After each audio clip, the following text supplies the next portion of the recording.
Hey traders, welcome to Charts and Coffee. Hope everyone is doing great. Happy Wednesday.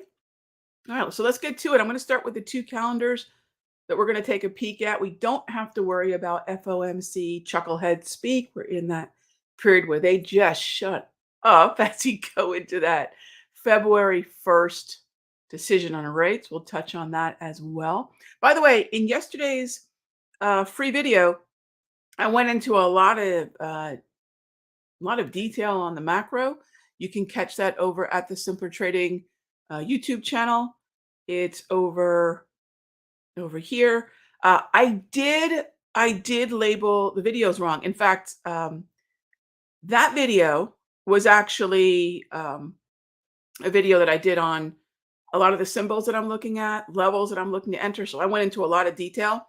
I will post the 1 hour swings.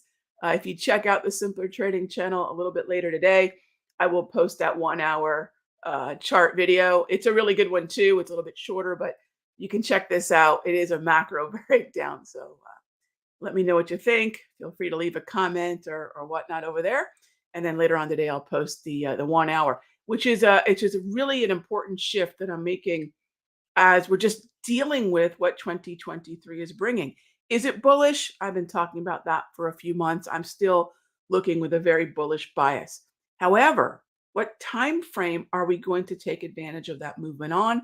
And that's where the adjustment or even the inclusion of the 1 hour chart to my typical 5 daily, weekly is making a big difference in terms of clarity and setups and having a shorter time horizon, how long we might be in the trade as compared to the daily. So really important adjustment.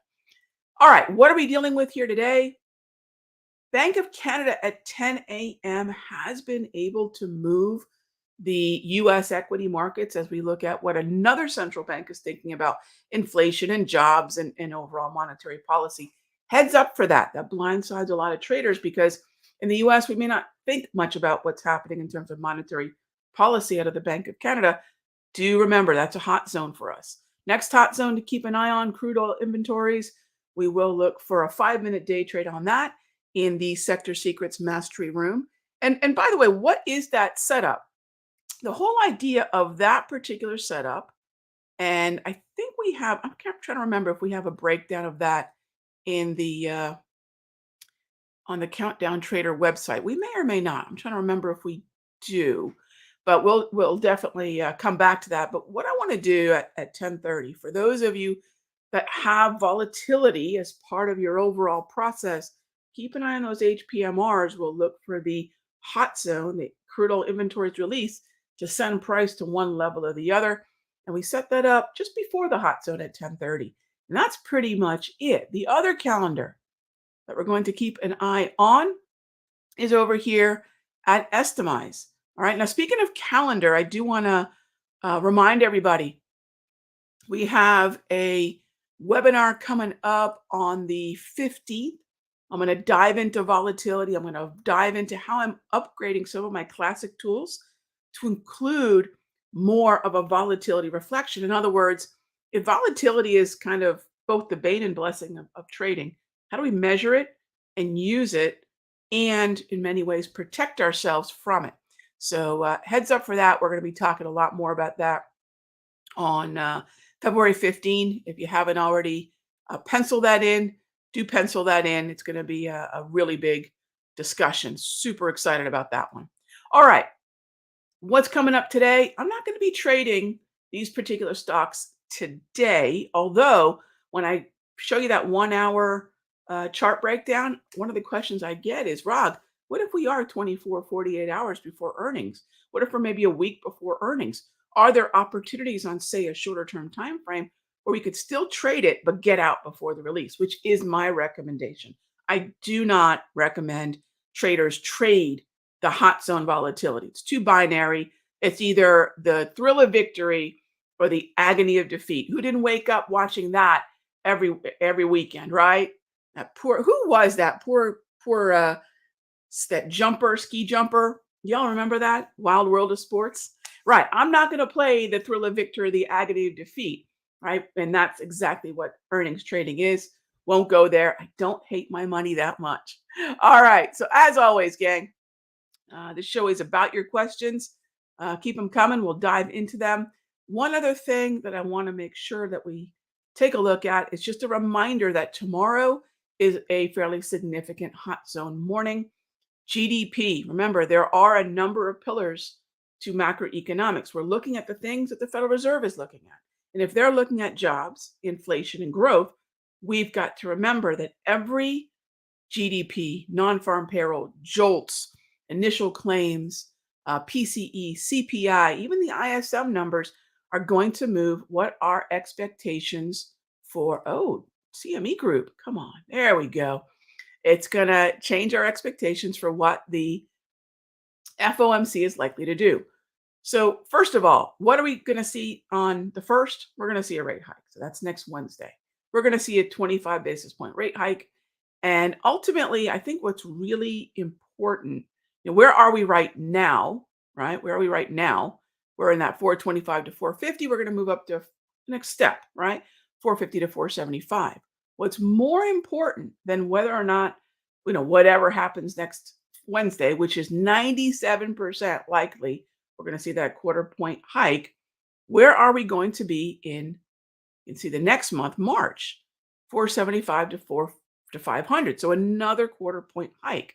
Now the question is, where do we stop? And that's where it's getting interesting, right? And I dove into that in that free video back at the YouTube channel on specifically this conversation. Check that out.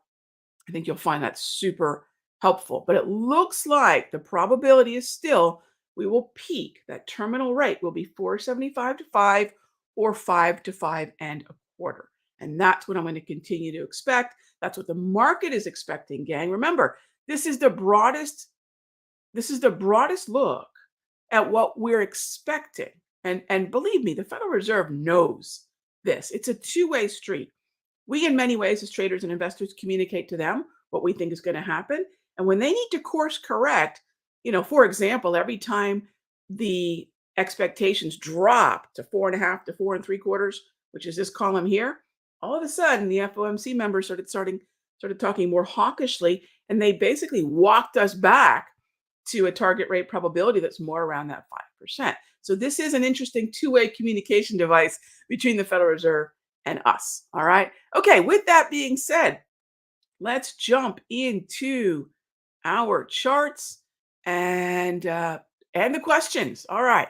So first up, hey there, Robert. What are my thoughts on XOM or CVX on the 1 hour chart? Sure. Now we are still in the process of adding more DPMRs to symbols to the DPMR. You'll see we do have Exxon.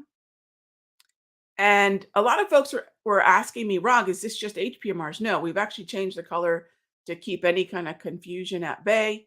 And right now, is there anything interesting on Exxon? Probably not at the moment.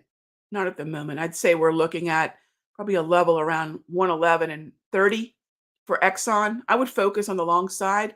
Would love to see something like we saw. Now, by the way, when's the last time we even had an opportunity? This would have been 9 a.m., the hour, right? 9 to 10, 10 to 11, where we dipped into the HPMR zone with an oversold stochastic and a neutral environment. I mean, that's just a gift that keeps on giving.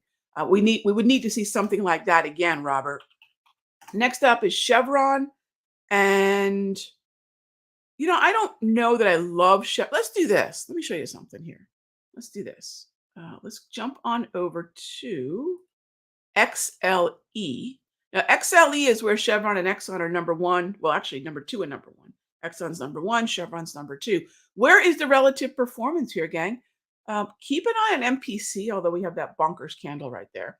Keep an eye on MPC. Be really cautious, gang, about oil stocks, because while they are bullish momentum, they are still neutral trends. So yes, in that regard, you might say, Rob, what happens when we don't have those great trends in the daily?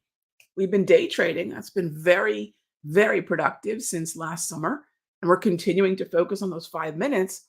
But what can we use instead of the daily to find those overnight opportunities? And that's where that 1 hour has been really, really helpful.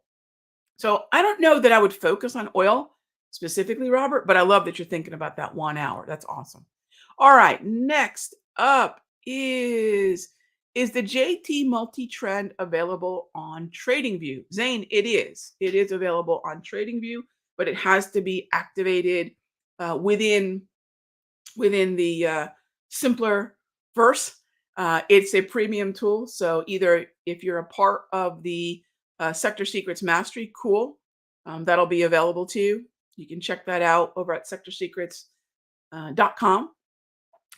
Or it's been included in a number of my classes. And yeah, the next class is no exception. So again, that's going to be February 15 at 8 p.m. We're going to start talking about volatility, but I do believe that the multi-trend is going to be included in the next class. So we include a lot of indicators with the class itself.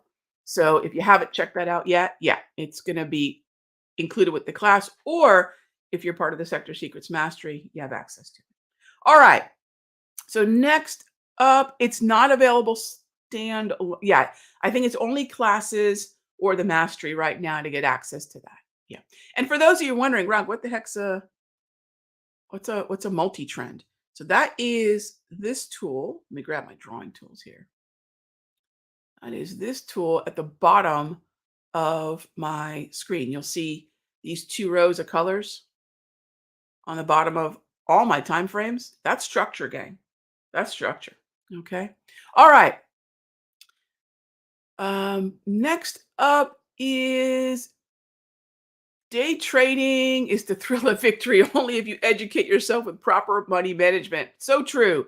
The holy grail of trading is absolutely and frankly only position sizing and risk management. We call it the holy grail or the market money math. Absolutely. Agreed. All right. Gaps down in NQ and ES. Do I have any plans? I don't prioritize, Robert. I don't prioritize gaps as a general rule, as a strategy. We want to be aware of them, but I don't want to prioritize them per se. All right. So here's where here's where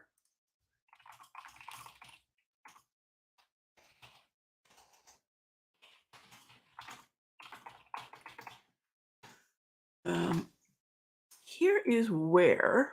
So we're looking at the daily time frame of the ES. Here's our previous close. Here's the open. What we want is, yeah, so here's what I'll do. I would say when we have a gap open, I'm going to be with the Sector Secrets Mastery folks in the room.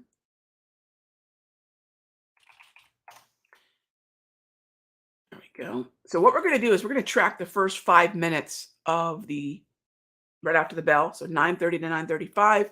And if any momentum is revealed during that time, especially in the direction of the gap close, I'm a little bit more interested in that. But structure is going to keep me bearish. Structure is going to keep me very much bearish. All right. So I don't have a buy here unless something changes in the next 15 minutes and we move to a neutral market trend. I do not have a buy on the ES. What about the NQ? Gap down. Yeah, downtrend. And YM. Downtrend. Heck, I'll even look at the Russell.